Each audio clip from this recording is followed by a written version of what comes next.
Y la verdad que venir a Barcelona y ver llover en julio, pues da un poco de alegría, ¿no?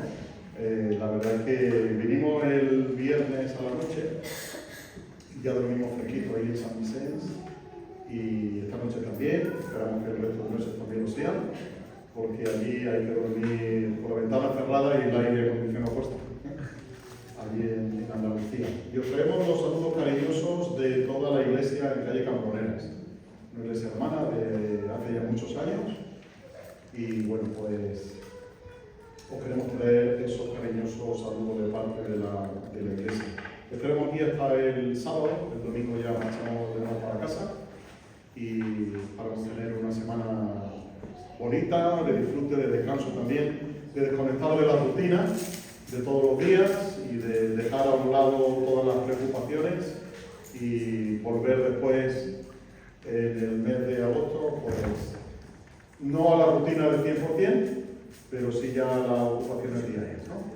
Así que os rogamos que oréis por el hogar de ancianos, Débora es la directora del mismo, donde tenemos pues, algunos hermanos de aquí y a los que apreciamos, queremos y cuidamos en su edad avanzada, ¿no? Así que os traemos también los saludos de Tere y de Rafa, que nos encargaron que lo hiciéramos, así que los transmitimos también a todos vosotros. Pues si tenéis vuestra Biblia, en Eclesiastés capítulo 9, vamos a leer el capítulo entero y después haremos algunas consideraciones, creo que interesantes para nosotros. He titulado el mensaje de esta mañana, Vístete de blanco, ponte colonia y sé feliz. Vístete de blanco, ponte colonia y sé feliz. Y ahora veréis el sentido de por qué ese título, ¿no? Dice Eclesiastés capítulo 9, es un libro del que no se habla mucho en las iglesias, ¿verdad? Porque es un libro complejo, es un libro que nos mete en algunos problemas existenciales, es un libro que cuestiona muchas cosas, es un libro que nos puede llevar a conclusiones quizá erróneas, pero que estudiado en su justa medida y en su contexto y en su totalidad, uno aprecia el por qué el libro de Eclesiastés se incluye dentro del canon bíblico, ¿no? Uno puede pensar, bueno, Cantar de los Cantares, un cantar erótico entre el marido y la mujer, que tiene que ver ahí, ¿no? Ese libro dentro del canon de la Biblia hebrea. Lo mismo que Eclesiastés, uno lee cosas que dice, bueno, pues este hombre más vale que no hubiera dicho lo que ha dicho, ¿no? Pero está ahí, está dentro de nuestra Biblia, está dentro de los libros que leemos y tenemos también que ver qué nos dice el Señor por medio del Eclesiastés, del Cogelet, del que llama a una asamblea, del que convoca, ese es el nombre de Eclesiastés, alguien que convoca eclesia, a una iglesia, a un grupo de personas, ¿no? Y aunque no es iglesia tal como la concebimos hoy día, pero sí tiene que ver con el concepto de asamblea. De modo que el Eclesiastés es aquel que se dirige a una asamblea, ¿sí? Entonces, este hombre hace estas reflexiones profundas y en el capítulo 9 dice lo siguiente. También me dediqué a investigar lo siguiente. Si bien Dios tiene en sus manos las acciones de los sabios y de los justos, nadie sabe si Dios les mostrará su favor. A la larga, a todos les espera el mismo destino, sean justos o malvados, buenos o malos, religiosos o no religiosos, estén o no ceremonialmente puros. Las personas buenas reciben el mismo trato que los pecadores, y las personas que hacen promesas a Dios reciben el mismo trato que los que no las hacen. Parece tan trágico que todo el mundo bajo el sol tenga el mismo destino. Por eso la gente no presta más atención en ser buena. En cambio, cada uno elige su propio camino de locura, porque nadie tiene esperanza. Sea como fuere, lo único que hay por delante es la muerte. Hay esperanza solo para los que están vivos. Como se suele decir, más vale perro vivo que león muerto. Los que están vivos, al menos, saben que un día van a morir. Pero los muertos no saben nada. Ya no reciben más recompensas y nadie lo recuerda. Lo que hayan hecho en su vida, amar, odiar, envidiar, pasó ya hace mucho. Ya no son parte de nada en este mundo. Así que, adelante. Come tus alimentos con alegría. Bebe tu vino con un corazón contento, porque Dios lo aprueba. Vístete con ropa elegante y échate un poco de perfume. Vive feliz junto a la mujer que amas, todos los insignificantes días de vida que Dios te haya dado bajo el sol. La esposa que Dios te da y la recompensa por todo tu esfuerzo terrenal. Todo lo que hagas, hazlo bien. Pues cuando vayas a la tumba no habrá trabajo, ni proyectos, ni conocimiento, ni sabiduría. Observé algo más bajo el sol. El corredor más veloz no siempre gana la carrera. Y el guerrero más fuerte no siempre gana la batalla. Los sabios a veces pasan hambre. Los habilidosos no necesariamente son ricos. Y los bien instruidos no siempre tienen éxito en la vida. Todo depende de la suerte, de estar en el lugar correcto, en el momento oportuno. La gente nunca puede predecir cuándo vendrán tiempos difíciles. Como los peces en la red o los pájaros en la trampa, la gente queda atrapada por tragedias repentinas. Hay otro aspecto de la sabiduría que me quedó grabado al observar cómo funciona el mundo. Había una ciudad pequeña con unos cuantos habitantes y vino un rey poderoso con su ejército y la sitió. Un hombre pobre pero sabio sabía cómo salvar la ciudad y así la ciudad fue rescatada. Sin embargo, pasado el incidente, a nadie se le ocurrió darle las gracias. Por lo tanto, aunque la sabiduría es mejor que la fuerza, los sabios, si son pobres, también serán despreciados. Lo que digan no será valorado por mucho tiempo. Es mejor oír las palabras suaves de una persona sabia que los gritos de un rey necio. Es mejor tener sabiduría que arma de guerra, pero un solo pecador puede destruir muchas cosas buenas. Qué reflexión tan profunda, ¿no?, de parte del Eclesiastés. Y qué verdades acaba de decir también el Eclesiastés.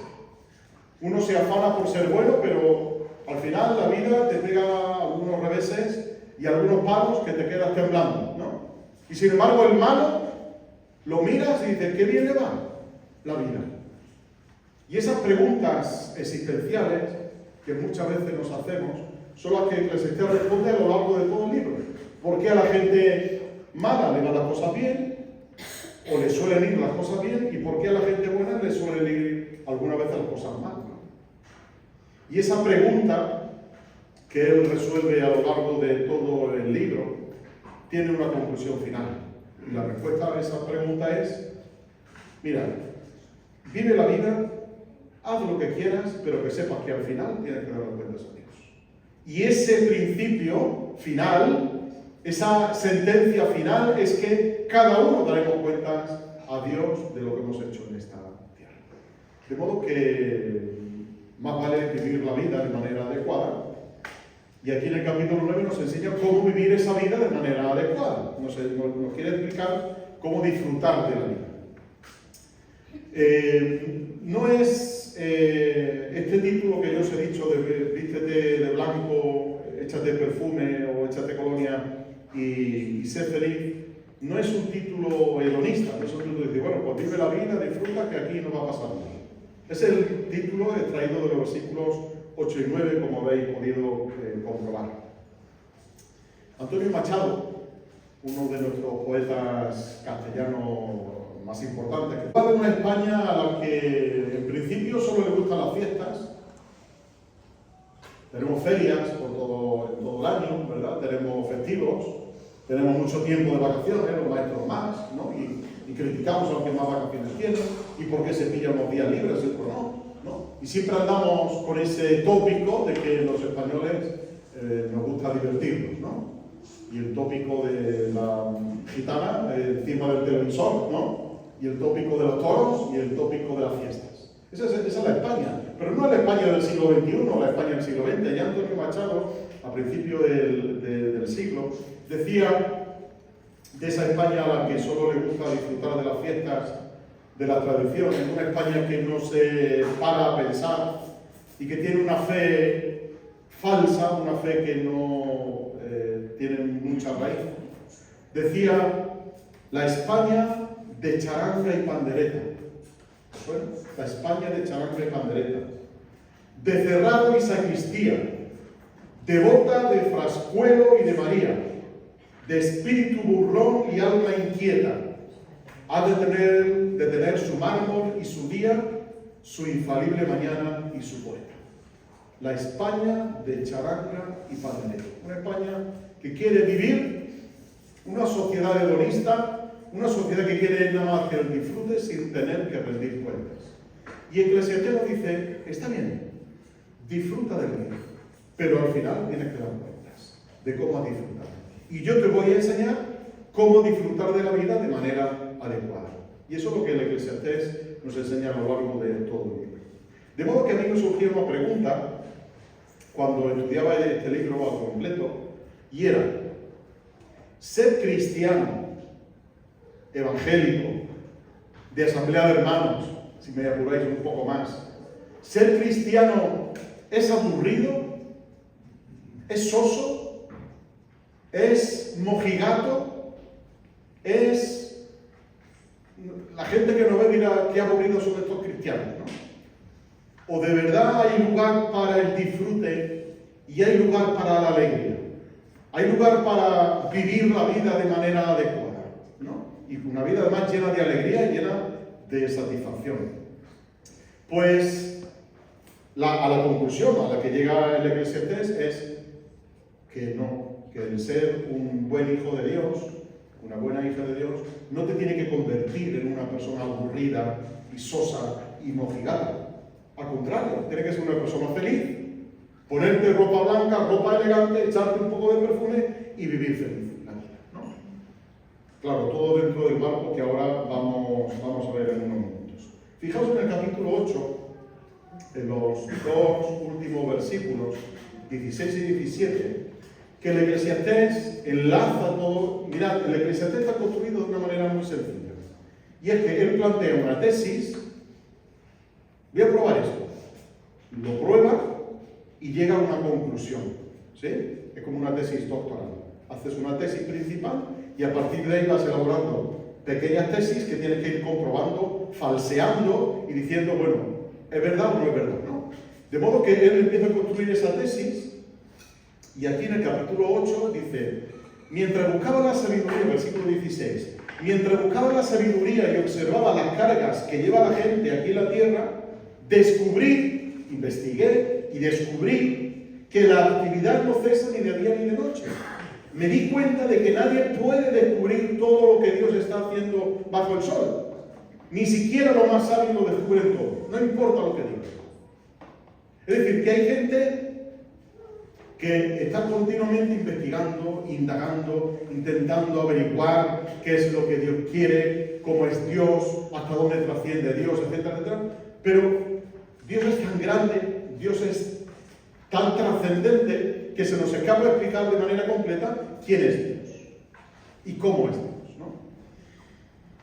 Y dice Eclesiastés, mira, conténtate con no saberlo todo. Hay gente que le pregunta si sabe de todo, ¿no? Allí en Andalucía lo llamamos los Tolosa, todo lo sabe, ¿no? De modo que gente que le pregunta de algo y ahí tienen la respuesta.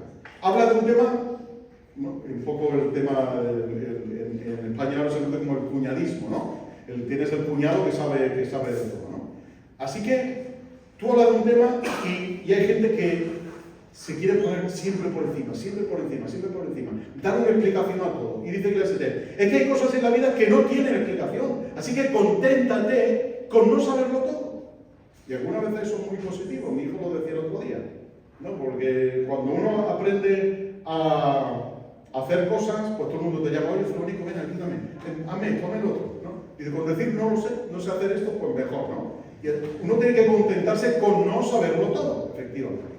porque eso al final te va a traer muchos problemas. Y lo que dice, nadie puede descubrir todo lo que Dios hace debajo del sol.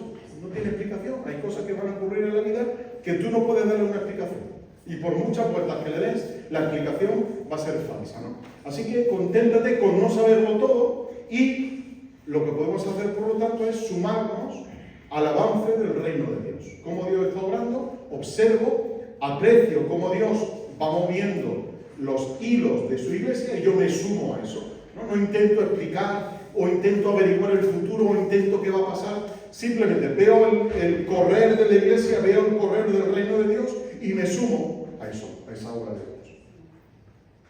Pero Eclesiastés habla en este capítulo 9 de dos cosas. Obstáculos para el gozo, es decir, cosas que nos van a impedir tener gozo en la vida, y por otro lado nos va a hablar de cómo sí tener gozo en la vida, ¿no? Así que eso es lo que yo en esta mañana, en estos minutos, os quiero traer. Primer obstáculo para el gozo. En el capítulo 7 y versículo 13, el Eclesiastés nos dice también lo siguiente.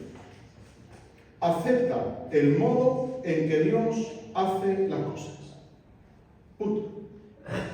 Dios lo hace así, conténtate con que Dios tiene ese modo de hacer las cosas. Porque ¿quién puede enderezar lo que Él torció? Conténtate en cómo Dios actúa en el mundo. Muchas veces queremos rectificar a Dios y queremos enmendarle la plana a Dios. Y dice la Escritura, acepta el modo en que Dios hace las cosas. Porque 6:10, todo ha sido decidido, ya se sabía desde hace tiempo lo que cada persona habría de ser, así que no sirve de nada discutir con Dios acerca de tu destino. Punto. No discutas con Dios acerca de tu destino, porque ya está escrito. Lo único que tienes que hacer es ver, intentar saber cuál es tu destino, cuál es tu modo de vida y vivir conforme a ese patrón que Dios nos va a encargar, ¿no? Así que tenemos que admitir nuestras limitaciones por un lado.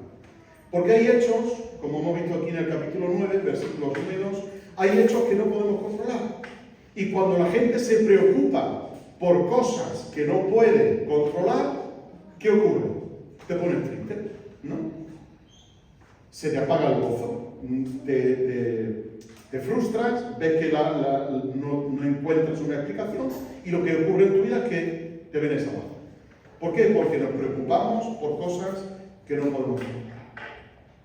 ¿Y qué cosas no podemos controlar? Pues cada uno tendrá las suyas, ¿no? Pero básicamente lo que el escritor, el Eclesiastés nos está diciendo aquí, es que hay cosas que tú vas a observar en la vida y te van a causar desconcierto. Y tú dices, ¿y esto por qué? ¿Y por qué ha ocurrido esto? ¿Y por qué ha ocurrido lo otro? ¿Y por qué? ¿Y por qué? Y somos algunas veces como los niños pequeños, ¿no? Siempre preguntando el por qué. Pero hay cosas que no vamos a controlar, y en el capítulo 8, versículo 9 lo dice. He reflexionado mucho acerca de todo lo que ocurre bajo el sol, donde las personas tienen poder para herirse unas a otras. He visto que hay malvados que reciben honores en su entierro. Sin embargo, eran los mismos que frecuentaban el templo, y hoy se les alaba en la misma ciudad donde cometieron sus delitos. Eso tampoco tiene sentido, dice el Eclesiastés. Cuando no se castiga enseguida un delito, la gente siente que no hay peligro en cometer maldades. Sin embargo, aunque una persona peque 100 veces y siga gozando de muchos años de vida, yo sé que les irá mejor a los que temen a Dios. Los malvados no prosperarán, porque no temen a Dios. Sus días nunca se prolongarán como lo hace la sombra del anochecer. Y eso no es todo lo que carece de sentido en nuestro mundo. En esta vida a las personas buenas se les suele tratar como si fueran malvadas. ¿Te ha ocurrido eso? ¿Sí o no? Que tú intentas hacer el bien y te tratan como si estuvieras haciendo un mal. Y a las malvadas como si fueran buenas. Eso no tiene sentido.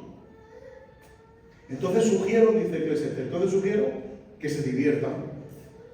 Ya que en este mundo no hay nada mejor para la gente que comer, beber y disfrutar de la vida. De ese modo tendrán algo de felicidad junto con todo el arduo trabajo que Dios les da bajo el sol.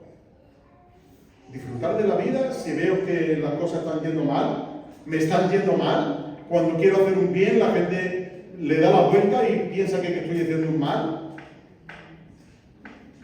¿Y quién no ha tenido una experiencia de esa categoría, no? De que tú le haces bien a una persona o quieres hacer el bien a una persona, intenta esa persona darle la vuelta y buscarle una explicación maligna a lo que tú le estás haciendo un bien, ¿no? Y eso es frustrante. Yo he tenido una experiencia hace un mes y poco de hacer un bien a una persona, además en el ámbito de iglesia, de hacer un bien a una persona y decir, no, es que tú lo has hecho porque estabas pensando. Digo, ¿qué me estás pensando? Si no me da la capacidad para pensar ese tipo de cosas, ¿no? Y uno quiere hacer el bien y la gente piensa que quieres hacer un mal, ¿no? Y dice, esto no tiene sentido. Por lo tanto, como hay cosas en la vida que carecen de mucho sentido, aparentemente, pues dice, disfruta de la vida. Come, bebe, diviértete y disfruta de la vida. Claro, esto no puede parecer a nosotros como cristianos del siglo XXI demasiado hedonista, ¿no? Demasiado carnal, comer, beber, disfrutar.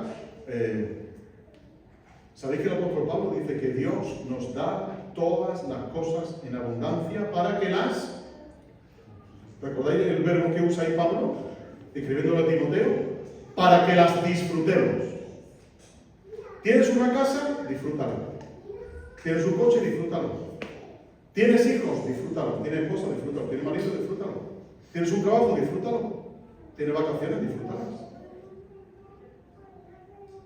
Dios nos da todas las cosas en abundancia para que las disfrutemos.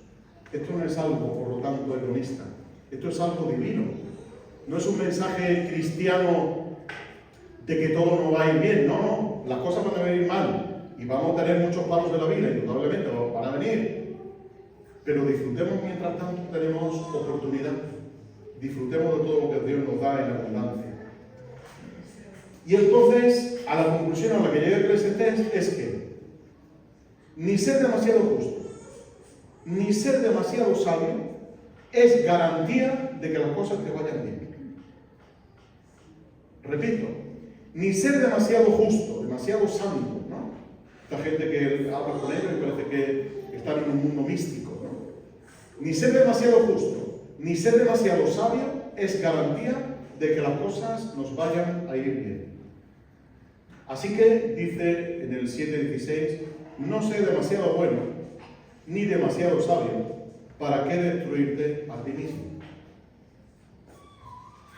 Dios te ha permitido ser lo que eres, como decía el maestro Juan Soler, que mi suegro repite muy a menudo, yo soy en Cristo lo que soy, ni más ni menos, pero en Cristo soy lo que soy.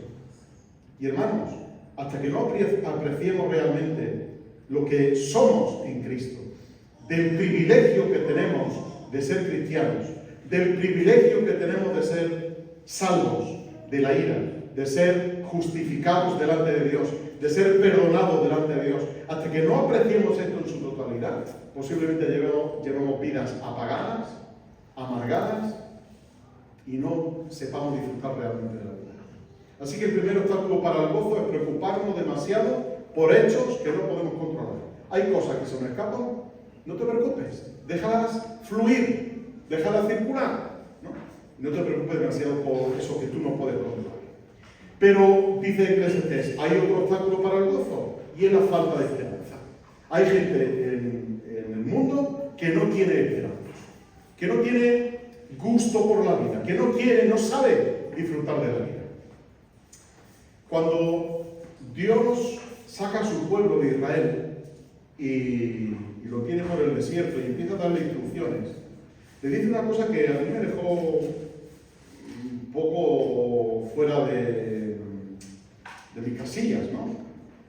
En el capítulo 28, cuando Dios le dice, mira, si obedeces a Dios va a ocurrir esto y esto. Pero si desobedeces va a ocurrir esto y esto, ¿no? Estas son las consecuencias. Al final son consecuencias de lo que ocurre en la vida. Pero le dice una cosa. Dice, si desobedeces, tu vida siempre penderá de un hilo. 28:66. Tu vida siempre penderá de un hilo. Día y noche vivirás con miedo, sin ninguna seguridad de sobrevivir. Qué incertidumbre tan grande, ¿no? El saber que si Israel desobedecía, su vida siempre iba a estar pendiente de un hilo, como una espada de Damocles siempre encima de ti, no sabes cuándo te va a caer encima. Cuando uno desobedece a Dios, cuando uno decide desobedecer a Dios, decide llevar una vida no acorde a la Escritura, su vida pende de un hilo. Siempre va a haber esa inquietud, ese pensar si realmente uno es cristiano o no, si necesita de nuevo volverse a convertir, si de verdad soy un verdadero hijo de Dios, si no lo soy, empiezan a abrir preguntas a la mente que parece que la vida pende de un hilo, ¿no? Pero eso es la consecuencia de la desobediencia. Y cuando el Eclesiastés nos dice aquí en el versículo 3 que parece tan trágico que todo el mundo bajo el sol tenga el mismo destino, pues hay gente que no tiene esperanza. Hay gente que vive sin ilusión en la vida. Hay gente que le preguntas, mirad, os traigo un dato concretamente de ayer. El teléfono 024 es el teléfono de la esperanza, se llama, ¿no? El teléfono donde tú puedes llamar si tienes tentativa de suicidio. ¿Sí? Se ha recibido en el año 2023 260.000 llamadas. 260.000 personas que estaban a punto de quitarse la vida en España y que decidieron llamar a este teléfono. Gente sin esperanza. Gente que no le veía sentido a la vida, gente que se ha frustrado por un tema concreto, por una sucesión de temas concretos, una acumulación de problemas, y deciden llamar para que alguien le anime a seguir viviendo. 4.227 personas se quitaron la vida en España el año pasado. Gente sin esperanza, gente que ha limitado la vida al hecho biológico. Es decir, somos seres humanos, somos seres corpóreos, somos seres que estamos aquí y que, estamos aquí, que intentaremos vivir la vida de la mejor manera que se pueda, ¿no? Pero más allá de eso, yo no le veo sentido a la vida. Y limitan la vida a ese hecho biológico, ¿no? Y eso al final, pues te causa tormento, porque uno no tiene motivos por los cuales vivir la vida, ¿no? Tú te levantas por la mañana y no le ves sentido a la vida, lo que algunos filósofos llamaban el nihilismo, ¿no? No verle sentido en absoluto a la vida. Despertarte un día, despertarte al día siguiente, dormir, despertarte y limitarte simplemente a ser un vegetal, ¿no? A ser una persona que respira, que se reproduce y que al final muere. La mayor tragedia del ser humano es lo que dice Pablo en Efesios 2:12, que estabais sin Cristo, sin esperanza y sin Dios en el mundo. Esa es la mayor tragedia del ser humano, no tener esperanza. Y la falta de esperanza, la falta de sentido en la vida genera que se nos apague el gozo, genera gente triste, genera gente apagada. Pero hay un tercer obstáculo que nos dice aquí el Eclesiastés, que está en el versículo 6. Que lo que hayan hecho en su vida, amar, odiar, envidiar, pasó ya hace mucho. Hay un pasado que nos atormenta. Hay un pasado que la gente quiere volver a vivir. Hay un pasado que la gente quiere recuperar para intentar remediarlo, intentar enmendar aquello que ocurrió en el pasado. Pero el pasado ya pasó. El pasado quedó hecho y no puedes modificarlo. Y hay gente que le atormenta ese pasado. Mirad, ¿sabéis que hay una enfermedad llamada hipermnesia? ¿Suena? La hipermnesia es el maldito don de recordar absolutamente todo con todo detalle, sea bueno o sea malo. Y hay personas que tienen la capacidad de recordar lo que ocurrió hace 30 años y recordarlo con todo detalle. Absolutamente todo. Y es el testimonio que esta gente da es que es un tormento para ellos el recordar cosas del pasado con tantísimo detalle que te hace vivirlo de nuevo. De modo que tu pasado se convierte en tu presente, que es un pasado que está continuamente dando vueltas en tu cabeza, dando vueltas en tu mente y que no te deja descansar tranquilamente. Porque hay cosas que ha ocurrido en el pasado y que, chao, ahí se quedó en el pasado, se olvidó y no queremos volver a recuperarlo, ¿verdad? Y la mente se ocupa de borrar aquellos detalles que nos hacen daño, ¿sí? Y de guardar aquellos detalles que nos hicieron bien. Pero esta gente que tiene esta capacidad, maldita llaman ellos, de recordar con todo detalle la vida, dicen ellos, es que vives la vida dos veces. Sea bueno o sea malo. Vives el pasado, pero como si fuera el presente. Y es lo que dice la Eclesiastés. Lo que hayan hecho en la vida, eso ya pasó hace mucho tiempo. Amaste, viviste, odiaste, envidiaste, eso ya pasó. Hay que enfocarse en el presente. Por lo tanto, cuando uno tiene un pasado que le atormenta, mejor es dejarlo aparcado y continuar hacia adelante, seguir viviendo la vida. Pero hay una razón más para que la gente no tenga gozo, y es que hay un conocimiento limitado del futuro. No podemos saber todo lo que va a acontecer. ¿Quién nos iba a decir a nosotros que hoy domingo iba a estar lloviendo en Barcelona? ¿No? Uno venía pues, con tirantes, con manga corta, sin paraguas, ¿no? Y sin embargo, pues hay que coger un paraguas. Uno no anticipa, aunque la aplicación del móvil te diga que va a haber tormenta, va a llover. Uno no sé si, hombre, en julio va a haber una tormenta. Pues sí, ha llovido en julio, ¿no? Uno no puede adelantar todo el futuro. Sin embargo, tenemos que aprender que el futuro, que el conocimiento, que la ciencia está enmarcada dentro de unos límites. No se puede saber absolutamente todo. Y nos lo dice ahí en el versículo 12. La gente nunca puede predecir cuándo vendrán tiempos difíciles.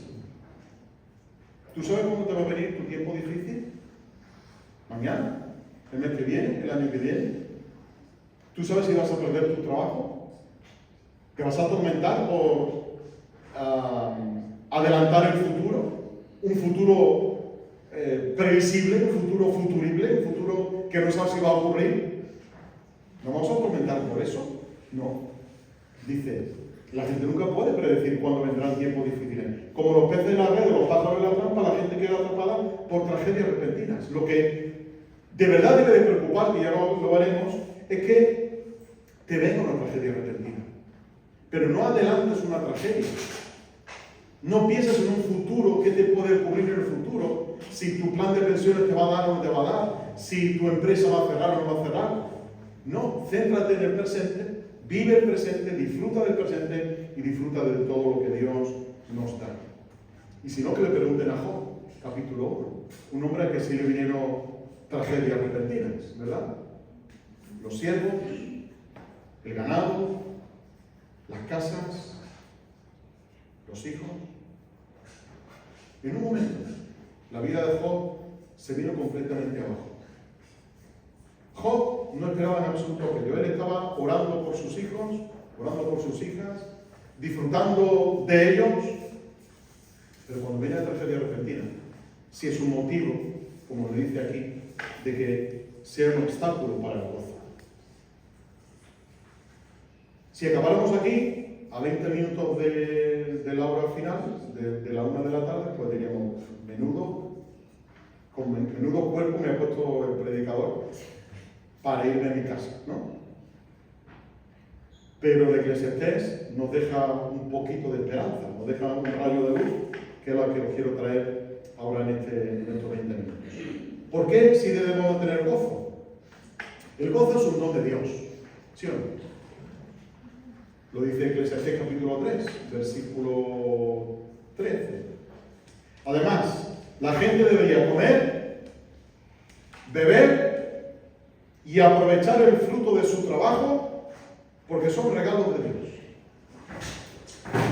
Cuando vayas a tu casa hoy a comer un arroz o una fritura de pescado o pasta o ensalada o la miserable dieta que nos hayan puesto, come, bebe y disfrútalo porque es un regalo de Dios. Y como el gozo es un regalo de Dios, tendremos que saber aprovechar ese regalo de Dios. Como el gozo es un don que Dios pone en tu mano, intenta desenvolver ese regalo que Dios te ha dado. Mira dentro de la caja porque hay grandes cosas que Dios tiene para nosotros. Versículo 4. Hay esperanza solo para los que están vivos. ¿Estás vivo? ¿Respiras? ¿Te mueves? Pues hay esperanza. Hay esperanza de tener un encuentro con Dios. Hay esperanza de que vamos a estar con el Señor. Y como decía Isaac esta mañana, como Cristo ha resucitado, también nosotros resucitaremos. Porque Él está vivo, nosotros tenemos vida. Como Él vive, vosotros también viviréis. 1 Juan capítulo 3, versículo 1. Seremos semejantes a Él porque le veremos tal y como Él es. Hay esperanza de que la vida no es mirar el futuro y mirar un futuro negro, no. Hay esperanza. Hay esperanza, y mientras hay vida hay esperanza. Hay esperanza de que podemos dirigir nuestra vida para la gloria de Dios. Así que, dice Pablo, 1 Corintios 10:31, así que si coméis, ¿me ayudáis con el versículo? Así que si coméis, o bebéis, o hacéis cualquier otra cosa, hacedlo todo para la gloria de Dios. Así que ahora cuando vayamos a casa y nos pongan delante el plato de brócoli, de tortilla francesa, de arroz en blanco, hazlo para la gloria de Dios, comételo para la gloria de Dios. Si te ponen tu cerveza, o tu vaso de vino, o tu vaso de agua, o tu vaso de zumo, bebételo para la gloria de Dios. Si coméis, si bebéis, o cualquier otra cosa, hacedlo para la gloria de Dios. Pero no caigamos en el error de un predicador famoso, que no voy a decir su nombre, ya no está con nosotros, partió hace muchos años con el Señor, que se fumaba un puro y decía, esto me lo fumo para la gloria de Dios.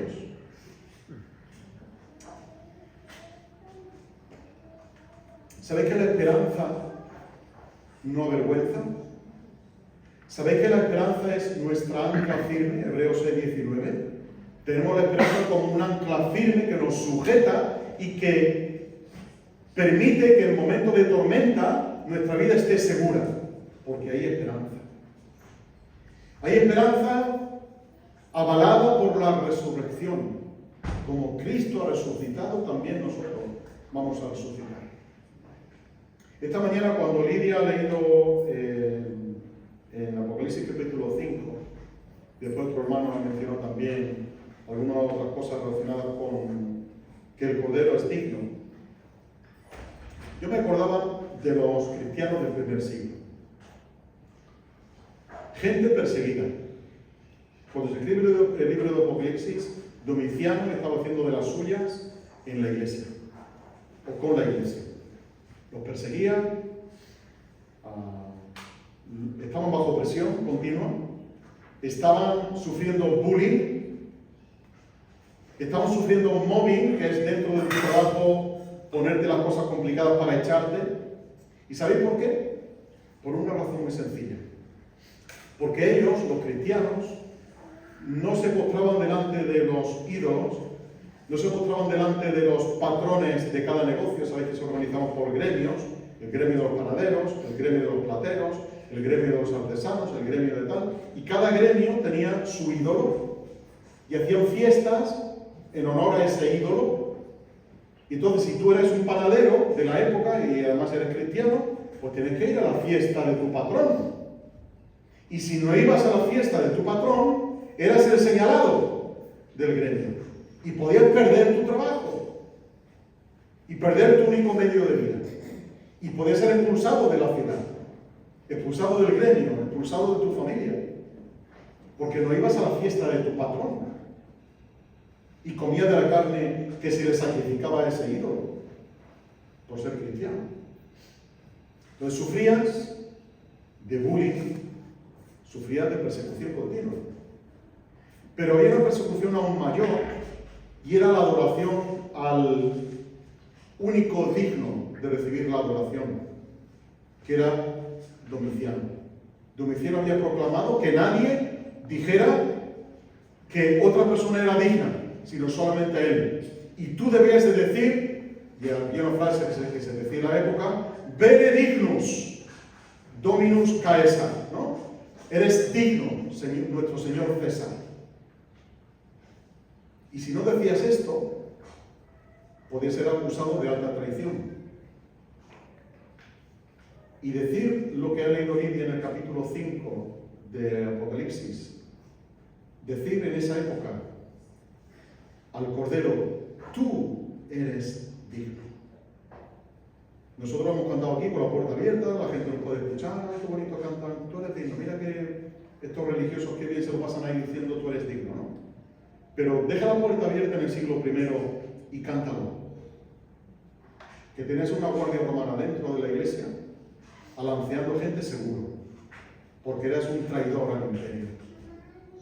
Sin embargo, estos creyentes del primer siglo vivieron con la esperanza, y por eso se escribe el libro de Apocalipsis. Es un libro de esperanza, es una carta de ánimo, es un libro que trae ánimo para un pueblo perseguido, para una iglesia perseguida, y lo que Juan viene a decirles es, señores, miren al que es único y digno de recibir la gloria, la honra y el poder. No es Domiciano, es el Cordero que está sentado en el trono.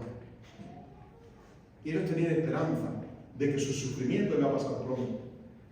Tenían esperanza de que su vida tenía sentido. Tenían la esperanza de que su vida estaba completa en Dios, a pesar de que eran perseguidos. Segunda razón para tener gozo. No solamente la esperanza, sino versículo 7. El pasado está, así que adelante, come tus alimentos con alegría, bebe tu vino con un corazón contento, porque Dios lo aprueba. La razón para el gozo es que la vida es sencilla, de que debemos de vivir una vida sencilla, con lo esencial, dice aquí. Come tus alimentos con alegría, bebe tu vino con un corazón alegre. Lo que tengas, disfrútalo, porque Dios te lo ha dado en abundancia. Vístete con ropa elegante. La ropa elegante en aquella época era una ropa blanca, era una túnica blanca, donde podías ir con toda elegancia por todos lados. Y échate un poco de perfume. Yo ayer, sin saberlo, cometí el error más grande de mi vida. Uno de los errores más grandes de mi vida.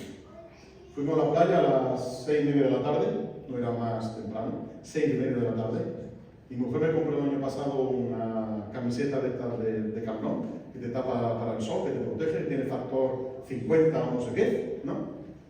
Ellos se metieron en la playa, yo me quedé sentado, porque no me gusta mucho el mar, tengo talasofobia.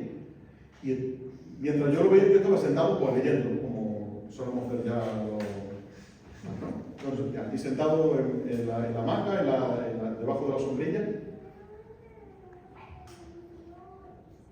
No voy a enseñar el pecho porque me voy a llamar cangrejo, pero pleno cangrejo, rojo total. Y digo, pero si lleva mi camiseta protectora factor 50, ¿no? Me tendré que haber echado crema, claro que sí, y encima la camiseta y una capa de yeso, y luego pladur y todo eso para que no me dé el sol, ¿no? Porque además me operaron de cáncer de piel y tengo que tener un cuidado súper extremo, ¿no? Échate un poco de perfume, en esa época era untarse la cara de aceites para que el sol no te dañara, ¿no? Y lo que viene a decirnos es, la vida es sencilla, disfruta de la sencillez de la vida. No te compliques. Tienes más, tienes menos, Dios te lo ha dado para que lo disfrutes. Así que disfruta de esa sencillez de la vida. Y si puedes vivir de manera festiva cada día, pues vívela de manera festiva. No guardes la ropa súper elegante para ocasiones súper especiales, ¿no? Disfrútala, disfrútala. Si te compras mañana una prenda, pues póntela al día siguiente, no pasa nada. ¿vale? No esperes alguna ocasión especial. Disfrútala. Otra razón que nos da para estar gozosos, el matrimonio. El matrimonio es para estar gozoso. El matrimonio es para disfrutarlo. El matrimonio es una fuente de gozo, pues al menos debería de serlo, ¿no? Porque nos dice en el versículo 9, vive feliz junto a la mujer que amas. Y fíjate lo que dice, vive feliz junto a la mujer que amas todos los insignificantes días de vida que Dios te haya dado bajo el sol. ¿Tienes una mujer? ¿Tienes un marido? Vive feliz junto a ella. Vive feliz. Porque tus días al final, sin él o sin ella, son días insignificantes. Son días que no tienen sentido. Porque el matrimonio es una fuente de gozo. El matrimonio es la fuente de la mayor expresión de amor de amistad, de amor ágape, de amor erótico. El matrimonio le da sentido al vacío. ¿Os acordáis de las palabras de Génesis 2:18? No es bueno que el hombre esté solo, le haré ayuda idónea, ¿verdad? No vamos a entrar en todo el significado tan profundo que eso tiene, pero me llamaba la atención que dice, la esposa que Dios te da es la recompensa por todo tu esfuerzo terrenal. Ore, eso lo firmaría yo ahora mismo, ¿no? La esposa que Dios te da es la recompensa por todo tu esfuerzo terrenal. En el capítulo 4 y el versículo 9 lo repite, dice, es mejor ser dos que uno, porque ambos pueden ayudarse mutuamente a lograr el éxito, ¿verdad? No es bueno que el hombre esté solo. Como no es bueno que el hombre esté solo, necesita de otro yo frente a él para que le dé sentido. El matrimonio debería de ser un remanso de paz en el desierto de la vida, donde uno comparte los disfrutes, los deleites, los disgustos, las desdichas, las confidencias más íntimas.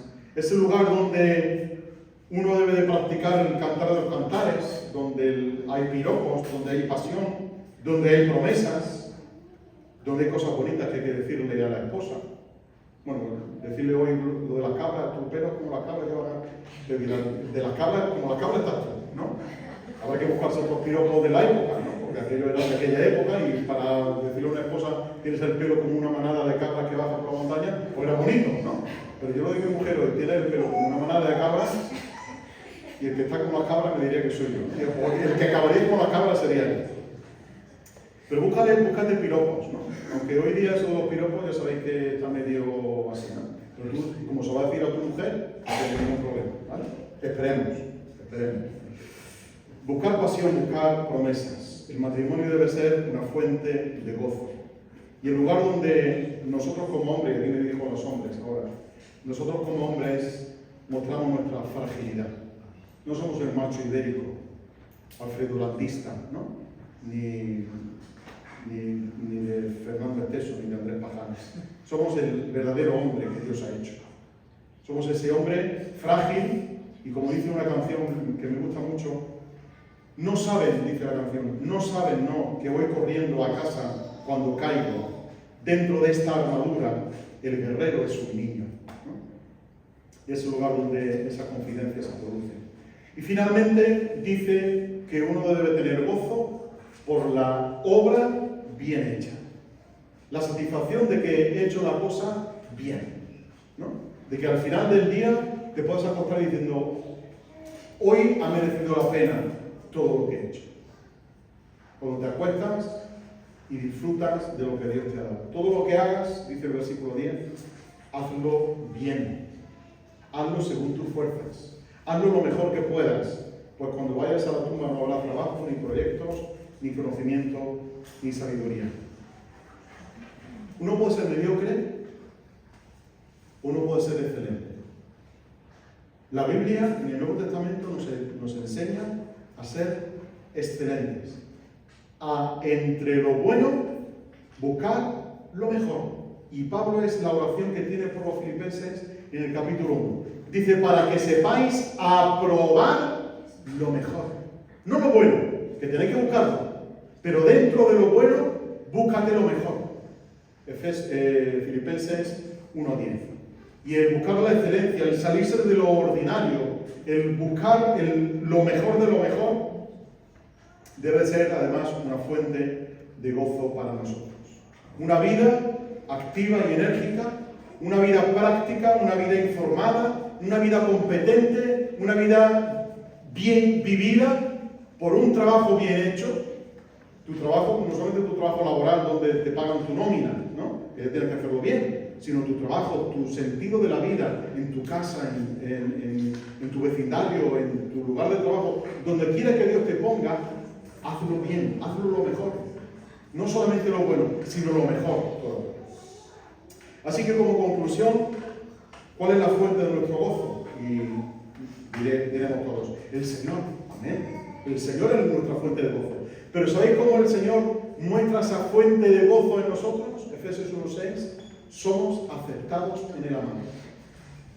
Somos aceptados en el amado. ¿Sabéis que hay mucha gente creyente que vive una vida de amargura porque piensan que no dan la talla para con Dios? Se esfuerzan para hacer cosas para Dios, para que Dios esté contento con ellos.